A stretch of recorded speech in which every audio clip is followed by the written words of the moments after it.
Welcome to Untying Knots, Minds and Souls Untethered with Perry Clark. This program looks at mental health from unique perspectives and shows you how to manage your life by finding the knots that help you and stay away from the ones that could be a disadvantage. Now, here is your host, Perry Clark. Hello, everyone, and welcome back to Untying Knots, Minds and Souls Untethered. So it's time for our next installment, and if I'm looking at my calendar correctly, this will be the recording we end the year with. So we'll be looking at 2022 for our next set of recordings. But for our recordings today, we're going to go ahead and focus with what we've got here. But, of course, the business end of this is making sure that everyone knows that this is not a substitute for a therapeutic relationship. And I do strongly recommend that you seek out a therapist in your area to work on your unique issues. This is for purposes of entertainment and education. So today we're going to be talking with another fellow I met during the brain spotting training back in December of 2019, before the world all locked down on us, who's going to talk about a very interesting field that also relates to the aspects of trauma and our recovery from it, which is part of why we all studied brain spotting as well. So today we're going to be talking with Alexis Overstreet, who is a master social worker, licensed clinical social worker, and licensed clinical addiction specialist, and the proprietor of Metaspace Counseling. And I'll let them tell you where they are located, because I just remembered that's not in our information here. But otherwise, Alexis is also a is a certified brain spotter practitioner and consultant, also trained in internal family systems, or IFS, and is trained in trauma and tension release exercises. Her focus of her practice is on healing trauma from the bottom up, or the brain to a bottom up brain approach, interpersonal, neurobiological, and focusing on the brain-body functions. Currently, she focuses her practice on women of color who are struggling with cultural and transitional trauma, as well as older individuals who are struggling to find purpose after the life transitions of going into retirement. Then a bunch of her work that she's been doing with the TRE, which is the trauma release and exercises, is working on the pandemic stress that we're all living with right now, and providing more self-regulation for therapists and other people who are seeking it. So welcome, Alexis, to Untying Knots, Minds and Souls Untethered. Thank you. It is wonderful to be here, and I so appreciate your invite. Yeah. Not a problem. Glad I could do it. So tell everyone how you got started in this work to begin with. How I got started in therapy. I was working for, my undergrad is in sociology, so I'm a sociologist at heart. And so I'm very interested in institutions and how those institutions affect us and impact us. And I was working in education for a curriculum and marketing company, and definitely affecting change, working with the institution of education and working in Title I schools with a particular curriculum. And at a certain point, it just wasn't doing enough for me. I wanted to affect change. And so I was, definitely in kind of this macro space, if you will. And I wanted to do some different work, and I couldn't figure out what it is that I wanted to do. And I was, driving to work one day and heard an advertisement for my alma mater, and they were recruiting for graduate school for social work. And I thought, okay, this is just a natural segue for me. And I started that process. And because I was a macro kind of perspective, I stayed in macro. And all of a sudden, like right in the midway through graduate school, I decided to approach macro from a very direct perspective. And so I decided to go into addictions work, because that was just kind of my background with my father and some of his work. And from there, it's been all history. Yeah. So that's kind of how I got into it, in general. and doing the work specifically that I'm doing now, which is really focused in trauma, because I had not initially thought that I would work with trauma. I was actually just a little bit afraid of it because I didn't know anything about trauma. But as I did more work, and as you probably know, like, we can't really do this work and not work with trauma, especially with all of the, research that is like happening right now, and everything we're finding out about the brain and the nervous system. It's just, really natural for us to be, to have some of that trauma informed work.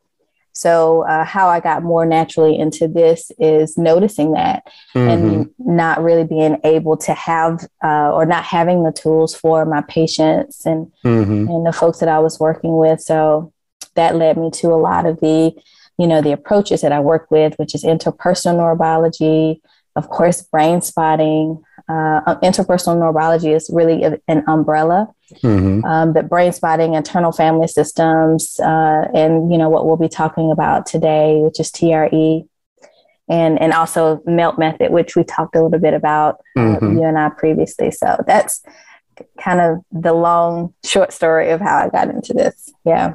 Gotcha. And especially, we're going to be talking today about the TRE method, which is the tension and trauma releasing exercise, and especially dealing with pandemic stress. Because as much as some would, and depending on where you are in the world listening to this, the pandemic is still going on. It is definitely. It's here. Yeah. And even if you right now, if we're here in the U.S., some people don't seem to be acting like the pandemic's going on, but the impact that that 2020 had on us is still here, and we're probably going to be seeing a long-term impact of what that did for everyone's psychological health. Yeah, I agree with that.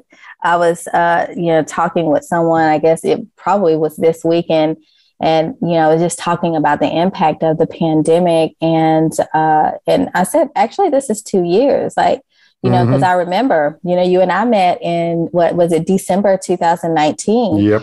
And I remember them talking about the happenings of this virus starting in October, October, November of 2019. And so the world has been vibrating in this virus, and the temperature of that has been around for 24 months. And yes, some of us are acting like it's not here, but best believe our nervous systems know. Nervous systems know. So, yeah. So tell us a bit more about TRE.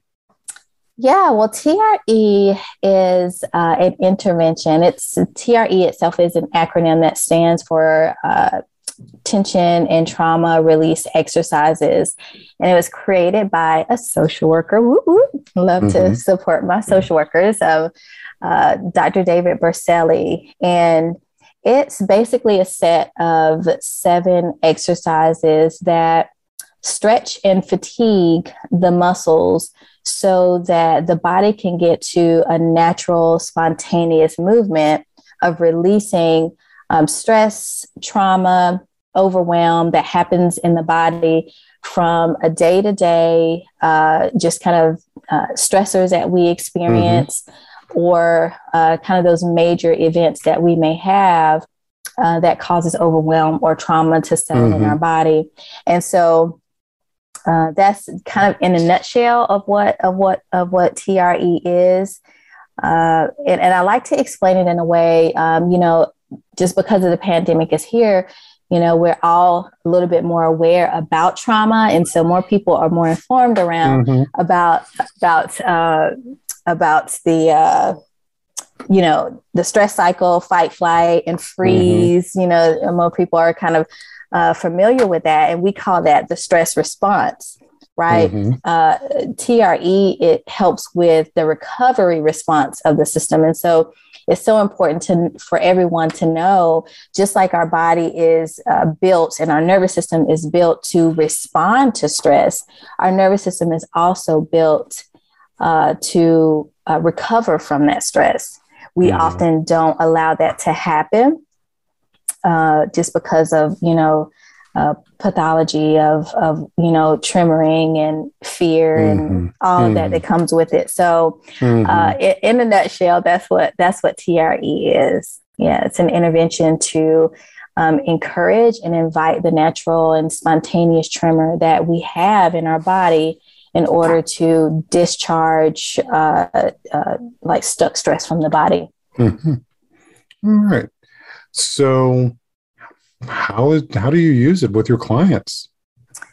Yeah, so that's a great question. I like to start off with how do I use it for me, right? Because a lot of the things that I do for and in my work, we experience it. A lot of the practices when we talk about brain body approaches are experiential. It's not necessarily manualized where we have to remember certain techniques. Of course, the techniques are there, but it's also this thing that we have to experience in order to understand the practice, not only the theory, but the practice of it.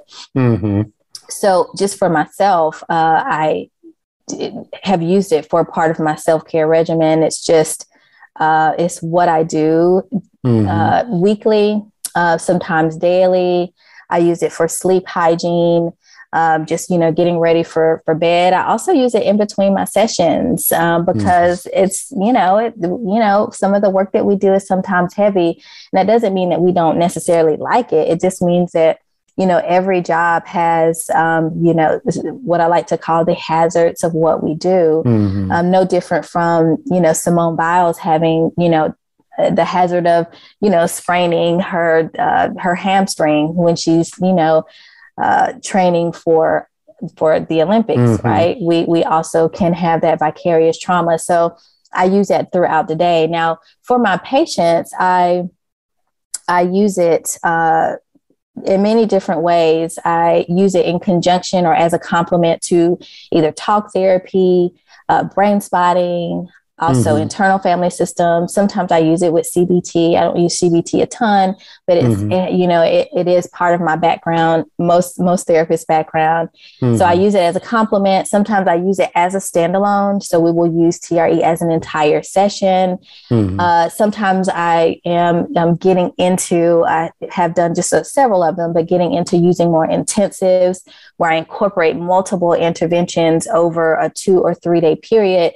If someone is wanting to concentrate on a specific existential kind of presentation like the pandemic or retirement, midlife crisis, anything that's coming up like that, or even a specific event or traumatic event that has happened. So those are a couple of ways that I use TRE. Yeah. Just for myself and then also for my patients. I know that was a mouthful, but very much so. And it's very similar to what Shelley and I were talking about, which you'll have heard this one before, is about how we use our practice therapy, such as brain spotting and such, for ourselves as well before we even use it with our clients. So we're not basically working with our clients without something that we have actually also gone through.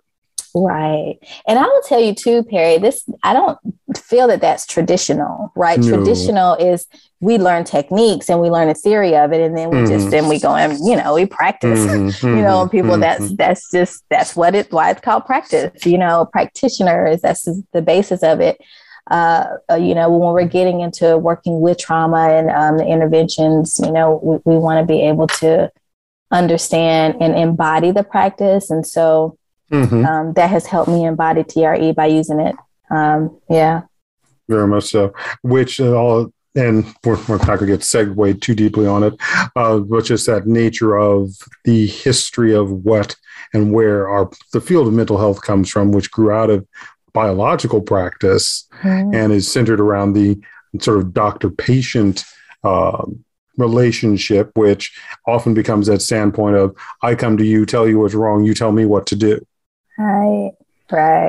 And there are even some that it's expected culturally of that as well. But how many of us, especially as people of color, have to deal with that relationship is like, that can't work. It can also be in that aspect of how it robs us of our own agency. Oh, I was just thinking the same thing. I was like, oh, we're tuned.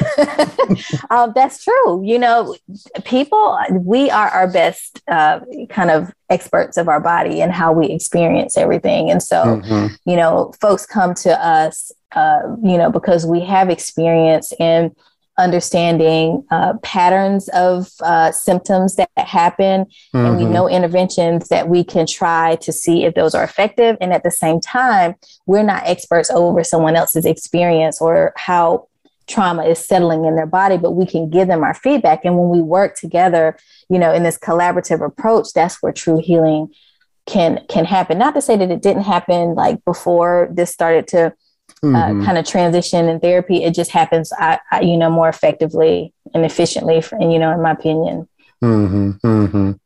Yeah. Well, and equally in that is that we also we're not taking responsibility for your choices. Right.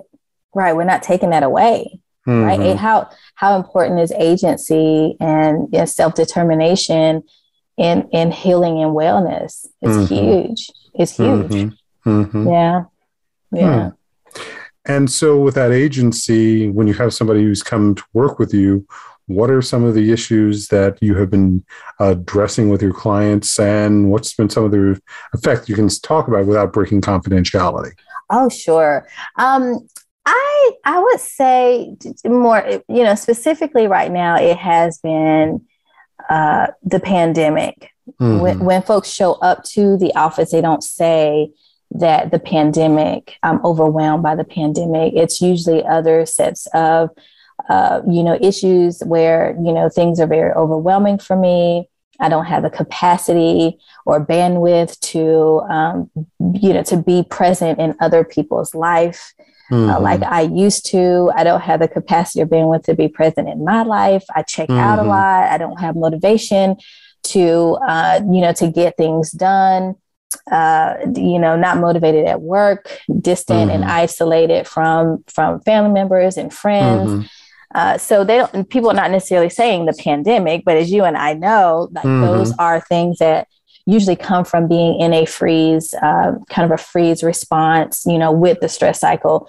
You know, people have been in fight or flight. Like that happened a long time ago. That happened like the early part of 2020. And then, you know, and then our system just got overwhelmed, and some of us, you know, continue to kind of be in that freeze response. So those are some of the things that I'm seeing, you know, regarding the pandemic. Regarding the populations that I work with, you know, I work with women of color, a fair amount of Black women who are, you know, working in professional capacities, education. And so I, you know, work with a lot of kind of the work stressors and racial traumas that tend to happen on a daily basis with microaggressions and macroaggressions and how that has affected them. How Black Lives Matter has affected people of color, right? Because I like to say in my practice that, you know, Black Lives Matter didn't only affect, you know, people of color. White folks, you know, white folks, of course, had to get woke, but Black folks had to deal with white folks being woke, right? It's you know, we've never had to, you know, deal with, you know, with our, you know, our people in general on that level. And so that's some of the capacity that I work with when people are coming to my office. They don't necessarily say it per se, but, you know, with our experience and the training that we have, we understand that certain symptoms that folks are coming with, what that tends to be. And so I work with, you know, some, you know, work-related racial traumas. Yeah. So what does that kind of look like if somebody's having a typical TRE experience with you? Yeah. Or for yourself? So I can explain both. So if someone, I would explain it this way, and it'll kind of give it a little bit more context. So if someone is coming in and, you know, they may be having, they love what they do. They've gone to school. They've, you know, put in the training and the investment of, you know, a career that they enjoy, and they get to a job and boom, they're having to address, our dominant culture, white culture, minimizing their work, stealing their work, ignoring them, minimizing on so many, different levels. I could go on and on about that. Right. And so how that tends to happen is, when we face that, at the people of color, when we face that in the workplace, we do go into a fight or flight. Right. Because it has to do with how we take care of ourselves, how we present. We need to keep those jobs in order to survive for the most part. And so our body goes into this fight or flight. Right. As a result, anytime we're going into fight or flight, our body is going into tension. And when our body goes into tension, that sets us up for stuck stress being in our connective tissue or our fascia. Right. And if we don't find a way to get that out, then that becomes presented as neck tension, shoulder tension, tension in our shoulder girdle, pelvic girdle, different areas that way. And so, when folks come in, they're not only talking about their tension, because that's one of the things that I talk about when we do brain body approaches, but they're also talking about difficulty sleeping, loss of appetite, loss of motivation, isolation. And so when they come in, we will talk about different interventions that we will do. And depending on how severe or how present it is for them, I may do an entire session. I may do a combination of brain spotting and TRE. We may do a little bit of parts work and, get on the floor, allow them to tremor and maybe identify the part that is coming up. It can look a variety of ways. Now, depending on what that session looks like, my body may tremor and, sometime during that session. When you get to the point where you're using TRE and you tremor on a regular basis, your body will just start to tremor, not uncontrollably. So I don't want people to be scared, but your body will just you'll get a little, sometimes what I'll do, my body will be like, ooh, it'll shiver just a little bit or move, or my shoulders will move, or I'll feel this little energy on my right side. And the only thing that does is lets me know you're really attuned with this person. And it's not really a terrible thing. What I do is I go into the sense of appreciation of thank you for letting me know that my body doesn't really want to keep this stress in a certain way. It doesn't really want to store it in my connective tissue. It really wants to discharge it. And so, that's what it looks like. Someone will come in with their presentation. I will use my skills and, the best way that I see fit, and, in collaboration with them, talking with them, getting their sense of how it resonates with them. And if I'm impacted by it in any way, which is a natural thing, I expect to be impacted by it. We can't do the work that we do without being impacted by it. The biggest thing is that we need to be able to have tools and across all health professionals, and really all professionals, because teachers are not health professionals and they're really experiencing this pandemic in a different way. So it's going to happen. We just need to make sure we have a cache or a toolbox of kind of interventions to be able to use them. So hopefully that gave a kind of a umbrella view of, how what it looks like from maybe a patient's perspective, and also how it may impact a therapist. Yeah. Well, as you're describing it, and especially the shake, it makes me think about the work, I think it's by Siegel, about why don't zebras have ulcers? Right. I think he's the one who created that work from that standpoint of after the zebra has been chased down and escaped the lion or the hyena or leopard and such, or cheetah, that massive shaking they go through before they return to the herd. And it sounds like this is in its own way, and I'm not saying that's what it is, but it's a similarity in a response. It is. It's a response of our kind of our mammalian part of our brain that works to, recover or, a recovery response, if you will, to the stress response. And to bring that a little bit closer to home, if we have pets in our home, we've noticed that our pets shake all the time. They just shake. We'll hear their collar just shaking somewhere. they're shaking to just discharge, the things that happen in their mammals. And so this is a mammalian, just a typical mammalian response. If our body has created a way to respond to stress, you best believe it's also created a way to recover from it. We just need to give it, or as Dr. David Berceli of TRE, the founder of TRE says, we need to give it a chance. We need to give our bodies a chance to be able to do that. So, but it is very similar to that. Why zebras don't have ulcers. Right. Well, I think that also gets into a deeper and larger conversation, which we don't have to have here, but something that I remind clients when I'm working with them, especially around the subject of fight, flight, and freeze and anxiety, is that no matter everything that we have built in this world, we are still basically animals. Yes, we are. We've just, we've got a whole we're at different... the top of the food chain, but we are. Well, whether we're at the top of the food chain or where we sit in the web of the world, we do, just because we have this ability to use tools and build this world around us, does not mean we are not also connected to the animal kingdom. Absolutely. We are part of that kingdom, not at the top of it. So if those I like that frame. Thank you for reframing that. Yes, we are part of that kingdom. Yeah. The difference is we're not holding up Simba here for a Lion King and all of that. But that system is still within us. Yeah. And it is. And that, I think, also ties into talking about the idea of, which we'll go to break after this, is when we talk about the idea of the brain body or the bottom up, what is that? Because I'm sure there's some people listening who are asking, what does this mean? Yeah, it's very kind of direct, simple, without going into a lot of brain talk.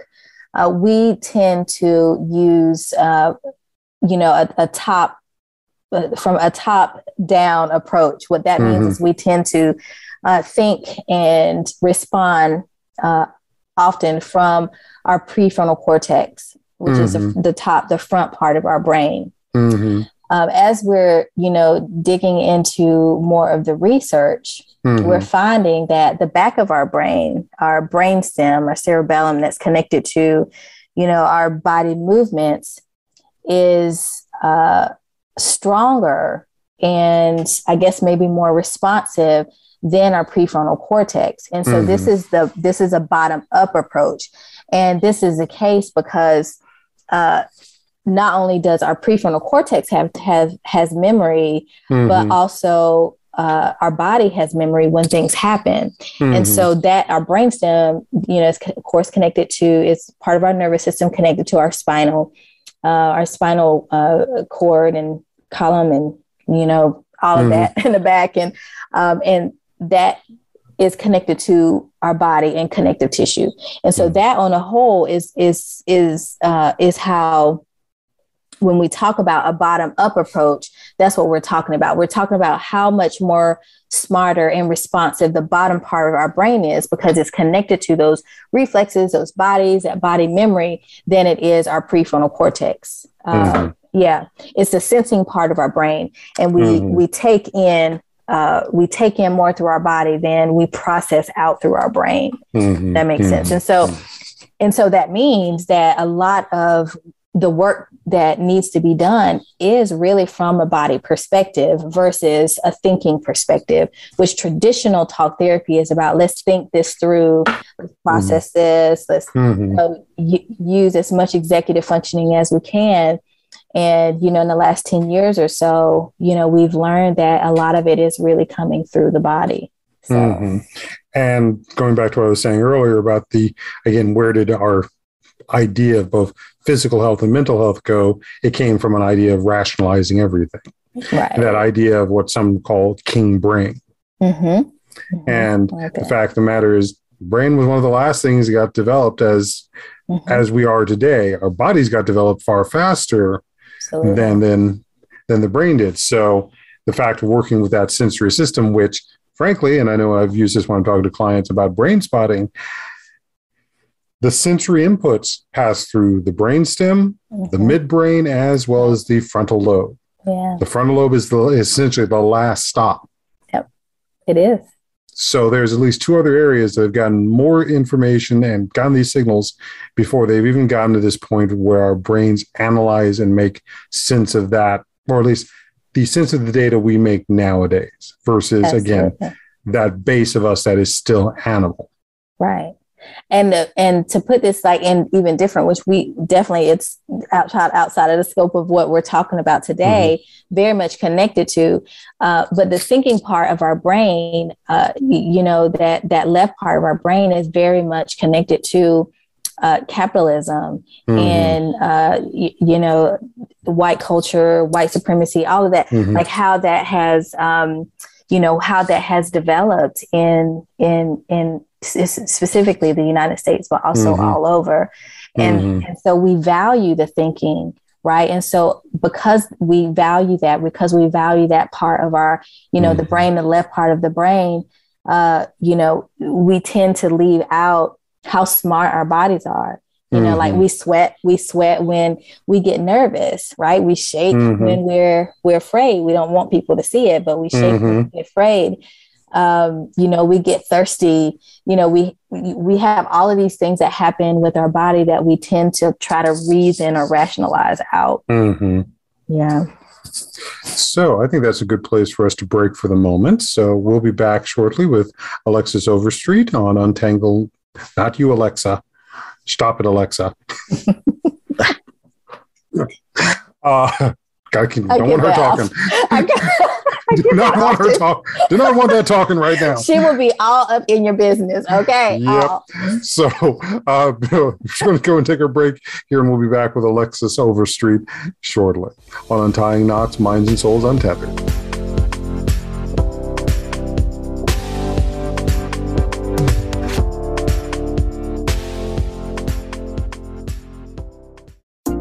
Our lives and the world around us can get messy and frustrating. Untangle and Grow Counseling's focus is to untangle that mess and make sense of it so you have a good foundation to build and grow from.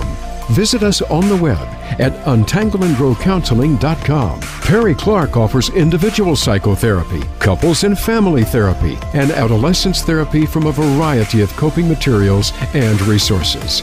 Visit untangleandgrowcounseling.com for more information.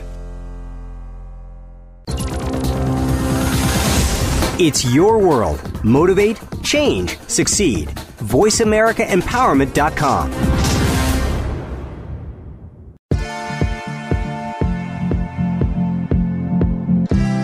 Welcome to Untying Knots, Minds and Souls Untethered with Perry Clark.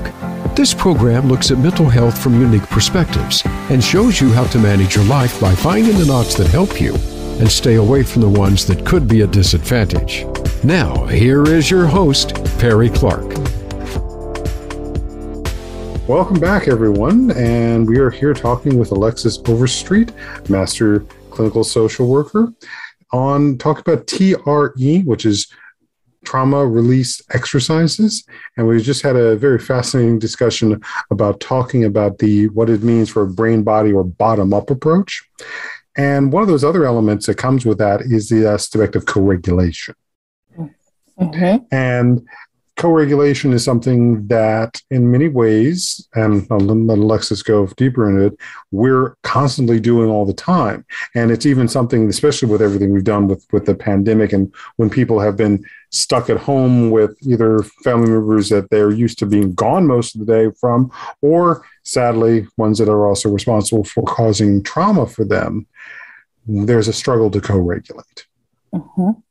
Yeah, that's very true. Oftentimes, I think we talk about self-regulation. I know some of the tools we use, how can you get to that place of self-regulation? The beautiful thing about TRE, in addition to it being a self-care tool, is when we use it in a therapeutic sense, or in therapy or in conjunction with therapy, we are, number one, giving a tool to patients in order to be able to use, but we're allowing them to be able to discharge that in a place where they can co-regulate. And when we say co-regulate, we're basically saying that your nervous system, because our nervous systems are always connecting to each other. I like to think of it as that the movie, what was the name of that movie? Avatar, where they connected. You remember how the tails like connected? Yeah, we're talking about the James Cameron one, not the animated one. Okay, yes. Yes, you have to get me straight on that because I know that is like your whole thing. But yes, it's that I like to, to have that visual. I like to say that often, but we are always connecting. And so when we say co-regulation, it means that my nervous system is coming to a place of regulation, into, out of, fight or flight, into a place, and where I'm doing that with someone who can support it, right? With someone who's not also in fight or flight, with someone who is what we call in, maybe ventral vagal, someone who is more grounded. And so when we say co-regulation, that's really key. We're always looking to co-regulate. Sometimes we are co-regulating with someone who is not necessarily grounded or, in ventral vagal. So that's what co-regulation means, that we're able to support that regulation with someone who is more grounded. And when you say ventral vagal, we're talking about the nervous system here. We are, yes. And for those wondering, and ventral is usually meaning the back, if I remember correctly, the descriptor directors. So that would connect also in with that nervous system that's going into the brain, and into the midbrain and the amygdala, and into ultimately the frontal lobe. Absolutely. Yeah. So I'm wondering, in the time we have here, is there any way you can give us like a small snippet of TRE, just so that we can just sort of have a taste of it? Absolutely. So what I typically like to do is, depending on if I am using it with brain spotting or another intervention, I like to just kind of talk about maybe what is coming up for an individual. If I'm using it in conjunction with therapy, if I'm using it because maybe someone is presenting, or either maybe I'm having just feeling out of sorts, or feeling, like stressed, overwhelmed, just pulled, very tightly. I may just get on the floor, right? So there are two ways that you can definitely come from an issue if you're coming from a therapeutic approach. But typical TRE, which, Dr. David Berceli has done this in multiple groups.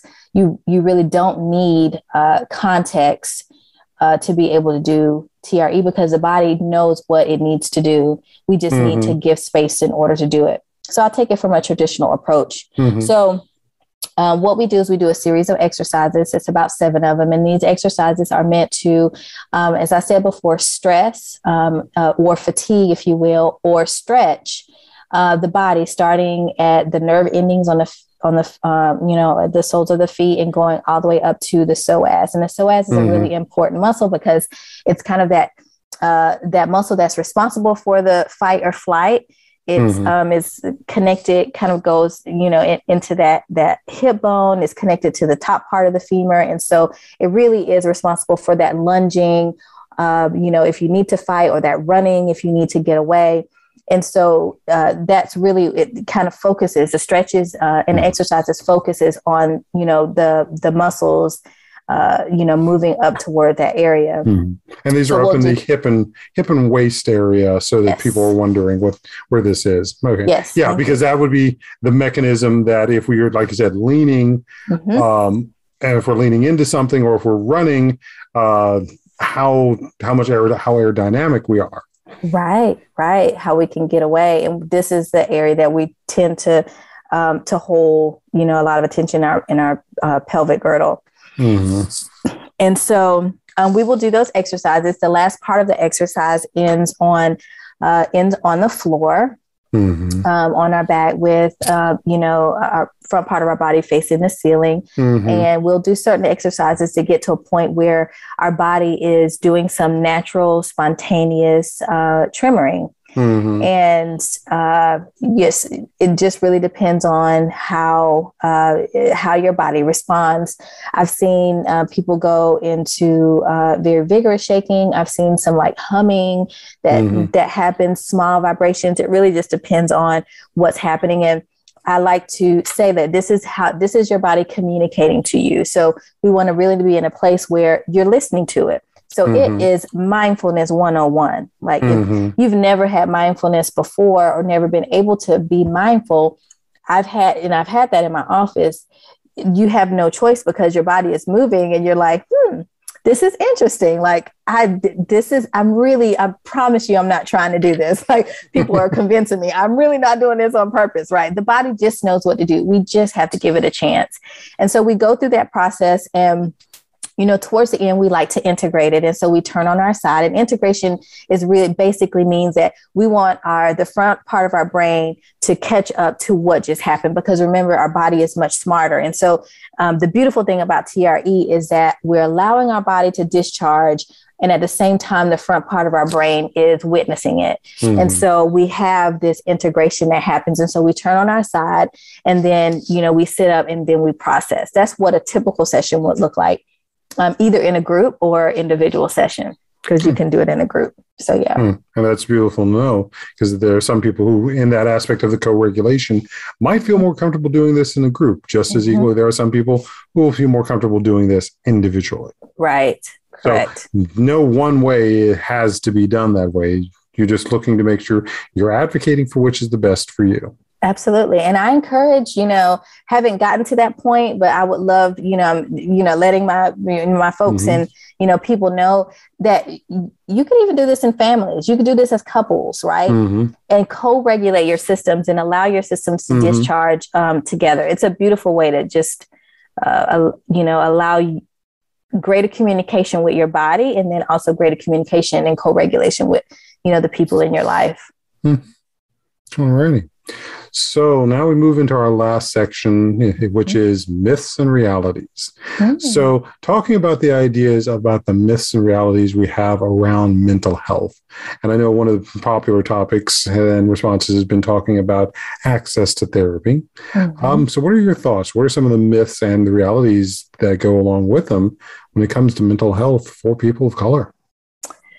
Yeah, it's a good question. I think just historically, like the pandemic, I keep talking about the pandemic, but it really has changed just about every category of our life in so many different ways. But when we talk about access to therapy in general for people of color, I think the myth and also reality, I think it may be, 50-50 is that we don't have access to that. Right. Either if it's because of our viewpoint or perspective or culture, interpretation of what therapy is, financial means, that we don't have access to it. And so it is a myth, right? Because we do have access. We have had access. We have had, people of color, cultures of color access therapy.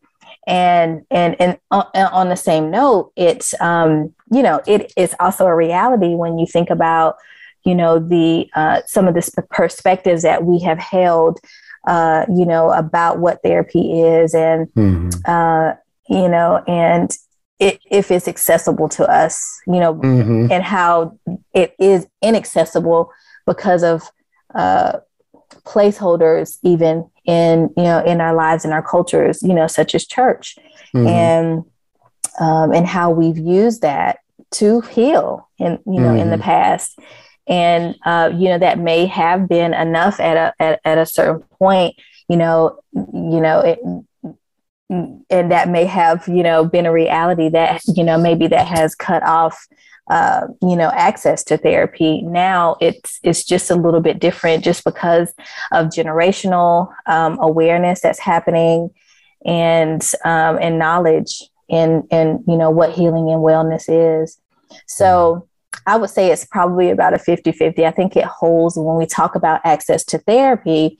I don't want to give off, even from my perspective, that therapy hasn't been available. That is a myth. And it's just a reality because we have been more connected to other avenues of, healing and wellness in our lives. And that just hasn't been a part of how I can speak for myself, Black folks heal.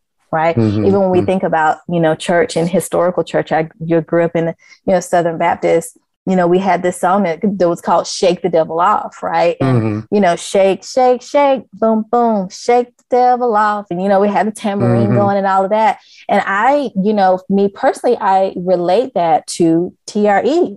It wasn't TRE per se. It was a different way that we went about allowing that body to discharge some of those stressors that we went through as Black folk, and just, living our day to day, trying to work and live in, a world and a society that really didn't support us thriving.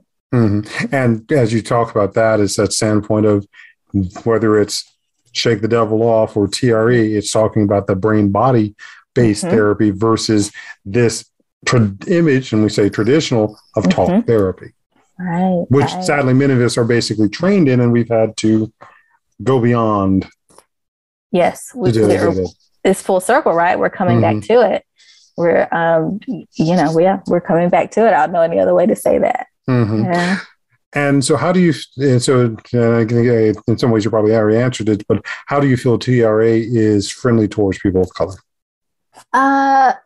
I think that it's, I would say that it's double-edged, right? Because TRE, shaking in general, tremoring, shaking, moving spontaneously has just been, pathologized and, just in general in our culture. It's not okay to shake. It's not okay to perceive or, look like you are weak or out of control or fearful.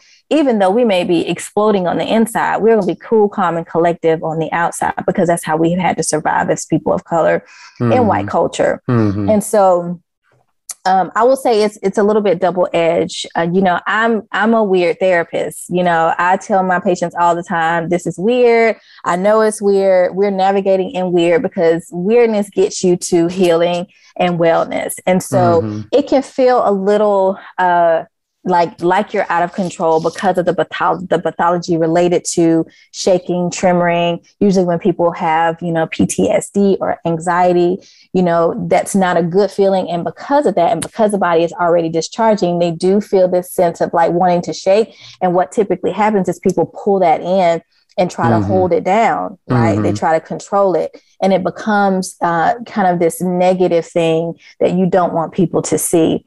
And so I will say for like people of color that it can feel that you're losing control. At the same time, the beautiful thing is that you're learning how to communicate and connect with your body in a way that it's designed to do. So hopefully that answered your question. Ultimately, it still connects with that aspect of what are we connecting with? Whether it is the divine, whether it is our mind, or ultimately it's connecting with our body and trusting the wisdom that each one has, that all of them can have when working together. Absolutely. I think our bodies are, the divine. Even if you want to take it from the sense of, if your faith centers around, around the Bible, that, which I know everyone doesn't, but if I take my perspective from the history that I grew up in, the Bible says we were made in God's image. Like, if you want to take that, like, literally, if that means that our bodies are made in God's image, like, that means how powerful must we be? Right? Regardless of, what, spiritual framework you come from, I believe our bodies are the divine. And the more we find out about that, it's almost like our bodies are space, or the universe, right? We're finding little by little, especially when we think about connective tissue and the role that connective tissue and the science behind the fascia that's our body. So yeah, I could probably talk a lot about that. Oh, I'm sure. Maybe that needs to be a number 2 episode. Maybe so. Yeah. But I want to thank you very much for coming and talking on this program. And where can people find you if they want to learn more about this? Well, they can, right now, I have a website which is geared towards my therapy practice, and working with to develop another website for the wellness piece of this. If anyone is interested in doing any intensives or corporate work, educational work around releasing the trauma from the pandemic, you can go to my website, which is www.metaspacecounseling.com, and Metaspace is spelled METASPACE, counseling.com. All righty. Yeah. So, Alexis, thank you again. Yes, and a pleasure. And looking forward to more of this. And so this is, I'm Perry Clark. I'm a licensed marriage and family therapist, and this has been Untying Knots, Minds and Souls Untethered on the Voice of America Network. So stay tuned and ultimately have happy holidays, guys.